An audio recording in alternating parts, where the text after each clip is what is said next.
அல்லாஹ்வின் தூதர் ஸல்லல்லாஹு அலைஹி வஸல்லம் அவர்கள் கூறினார்கள், அல்லாஹ் மறுமை நாளில் மக்களை ஒன்று கூட்டுவான்.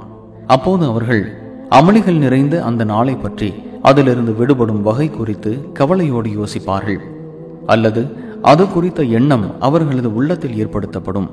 ஆகவே அவர்கள் அதிபயங்கரமான இந்த நிலையிலிருந்து நம்மை விடுவிக்க நம் இறைவனிடம் பரிந்துரைக்கும்படி யாரையாவது நாம் கேட்டுக்கொண்டால் நன்றாயிருக்குமே என்று கூறியவாறு ஆதம் அலைஹிஸ்ஸலாம் அவர்களிடம் வருவார்கள். அவரிடம், நீங்கள்தாம் மனித குலத்தின் தந்தையாவீர்கள். அல்லாஹ் தனது கையால் உங்களை படைத்தான். தன்னால் படைக்கப்பட்ட உயிரை உங்களுக்குள் அவன் ஊதினான். மேலும் தன் வானவர்களுக்கு அவன் கட்டளையிட அவர்கள் உங்களுக்கு சிரம் பணிந்தனர். ஆகவே இந்த சோதனையான கட்டத்திலிருந்து எங்களை விடுவிப்பதற்காக உங்கள் இறைவனிடத்தில் எங்களுக்காக பரிந்துரை ஷஃபாஅத் செய்யுங்கள் என்று கூறுவார்கள். அதற்கு ஆதம் அலைஹிஸ்ஸலாம் அவர்கள், நீங்கள் நினைக்கும் அந்த இடத்தில் நான் இல்லை என்று கூறியவாறு தாம் புரிந்துவிட்டு தவறி நினைத்து பார்த்து தம் இறைவனுக்கு முன் அதற்காக வெட்கப்படுவார்கள். பிறகு, நீங்கள் எனக்கு முன் முக்கிய முதல் தூதராக இறைவன் அனுப்பி வைத்த நூஹ் அலைஹிஸ்ஸலாம் அவர்களிடம் செல்லுங்கள் என்று கூறுவார்கள். உடனே மக்கள் நூஹ் அலைஹிஸ்ஸலாம் அவர்களிடம் செல்வார்கள். அன்னாரும் நீங்கள் நினைக்கும் அந்த இடத்தில் நான் இல்லை என்று கூறி தாம் புரிந்துவிட்ட தவறை நினைத்து அதற்காக தம் இறைவனுக்கு முன் வெட்கப்படுவார்கள். மேலும் அல்லாஹ் தன்னுடைய உற்ற நண்பராக்கி கொண்ட இப்ராஹிம் அலைஹிஸ்ஸலாம் அவர்களிடம் நீங்கள் செல்லுங்கள் என்று கூறுவார்கள்.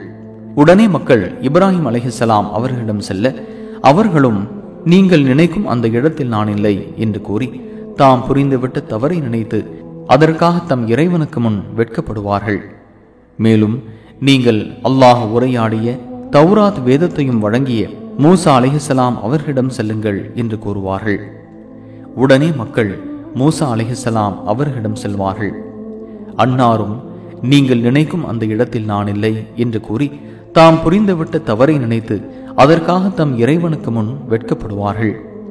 மேலும் நீங்கள் அல்லாஹ்வின் ஆவியும் அவனுடைய வார்த்தையுமான ஈசா அலைஹிஸ்ஸலாம் அவர்களிடம் செல்லுங்கள் என்று கூறிவிடுவார்கள். உடனே மக்கள் அல்லாஹ்வின் ஆவியும் அவனுடைய வார்த்தையுமான ஈசா அலைஹிஸ்ஸலாம் அவர்களிடம் செல்ல அவர்களும் நீங்கள் நினைக்கும் அந்த இடத்தில் நான் இல்லை என்று கூறிவிடுவார்கள். எனவே நீங்கள் முன்பின் பாவங்கள் மன்னிக்கப்பட்ட அடியாரான முஹம்மது ஸல்லல்லாஹு அலைஹி வஸல்லம் அவர்களிடம் செல்லுங்கள் என்று கூறுவார்கள். உடனே மக்கள் என்னிடம் வருவார்கள். அப்போது நான் என் இறைவனிடத்தில் அனுமதி கேட்பேன். எனக்கு அனுமதி அளிக்கப்படும். இறைவனை நான் கண்டதும் சிரம் பணிந்தவனாக சஜிதாவில் வீழ்ந்து விடுவேன். அவன் நாடிய நேரம் வரை அப்படியே என்னை விட்டு விடுவான்.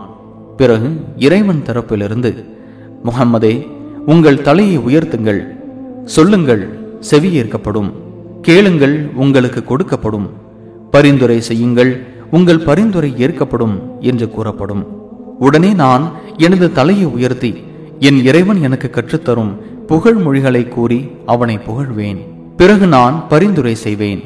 அப்போது இறைவன் நான் யார் யாருக்கு பரிந்துரை செய்யலாம் என்பதை வரையறுத்து எனக்கு வரம்பு விதிப்பான்.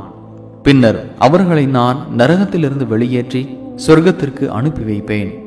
பின்னர் மீண்டும் நான் இறைவனிடம் சென்று சிரம் பணிந்து விடுவேன்.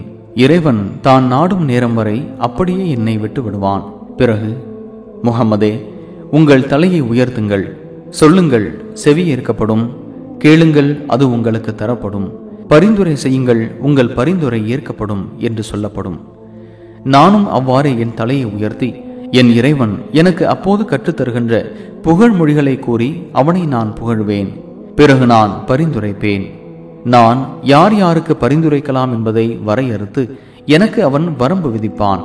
பிறகு அவர்களை நான் நரகத்திலிருந்து வெளியேற்றி சொர்க்கத்திற்கு அனுப்பி வைப்பேன். இதே போன்றே 3 அல்லது 4 முறை நடக்கும். அறிவிப்பாளர் கூறுகின்றார், 3வது முறையிலா அல்லது 4வது முறையிலா என்று தெரியவில்லை. நபி ஸல்லல்லாஹு அலைஹி வஸல்லம் அவர்கள் பின்வருமாறு கூறினார்கள், என் இறைவா, குர்ஆன் தடுத்து விட்டவர்கள், அதாவது நிரந்தர நரகம் கட்டாயமாகிவிட்டவர்களான இறை மறுப்பாளர்கள் மற்றும் நயவஞ்சகர்களை தவிர வேறு யாரும் நரகத்தில் எஞ்சி இருக்கவில்லை என்று கூறுவேன். சஹீஹ் முஸ்லிம் 322.